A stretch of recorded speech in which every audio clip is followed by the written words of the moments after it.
മമ്മൂട്ടി മോഹൻലാൽ ചിത്രം നേർക്കുനേർ നമ്മളെല്ലാവരും ഏറെ ആകാംക്ഷയോടെ കാത്തിരിക്കുന്ന ചിത്രങ്ങൾ എത്താൻ പോവുകയാണ്. മറ്റു ചിത്രങ്ങളുടെ OTT അപ്ഡേഷനും ആദ്യമായി അറിയിക്കാൻ പോകുന്നത് ആസിഫ് അലി, അനശ്വര രാജൻ എന്നൊക്കെ പ്രധാന കഥാപാത്രങ്ങളായിട്ട് വരാൻ പോകുന്ന ചിത്രമാണ് രേഖാചിത്രം.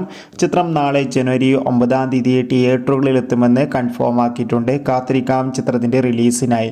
ഗിരീഷ് എഴുതിയ സംവിധാനത്തിൽ നെസ്ലി നായകനെത്തിയ ചിത്രമായിരുന്നു ആയാം കാതലൻ.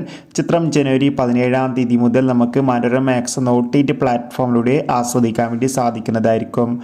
അർജുൻ അശോകൻ, മാത്യൂസ്, മഹിമ നമ്പ്യാർ എന്നൊക്കെ പ്രധാന കഥാപാത്രങ്ങളായിട്ട് വരാൻ പോകുന്ന ചിത്രമാണ് ബ്രൊമാൻസ് എന്ന ചിത്രം ഈ വരുന്ന ഫെബ്രുവരി മാസം 14 തിയേറ്ററുകളിൽ എത്തുമെന്ന് ഒഫീഷ്യലായി കൺഫേം ആക്കിയിട്ടുണ്ട്. ചിത്രത്തിൻ്റെ ട്രെയിലർ ഉടൻ തന്നെ റിലീസ് ചെയ്യും. ജോജോ, ജുനൈ, സാഗർ എന്നൊക്കെ പ്രധാന കഥാപാത്രങ്ങളായിട്ട് പണി എന്ന ചിത്രം ഈ വരുന്ന ജനുവരി മാസം 16 മുതൽ നമുക്ക് സോണിയിലൂടെ ആസ്വദിക്കാം.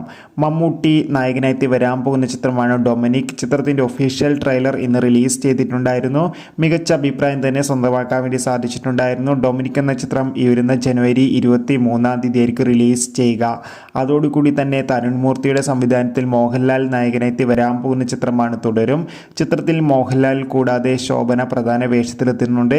ഏവരും ഏറെ ആകാംക്ഷയോടെയാണ് തുടരും എന്ന ചിത്രത്തിൻ്റെ ഓരോ അപ്ഡേഷനും അറിയാൻ വേണ്ടി കാത്തിരിക്കുന്നുണ്ടായിരുന്നത്. ഫൈനലി തുടരും എന്ന ചിത്രം ജനുവരി 30 തിയേറ്ററുകളിൽ എത്തുക. എന്തായാലും വെറും 6 ദിവസത്തെ ഗ്യാപ്പ് മാത്രമാണ് ഡൊമിനിക് എന്ന ചിത്രവും അതോടുകൂടി തന്നെ തുടരുമെന്ന ചിത്രത്തിന് ഉള്ളത്.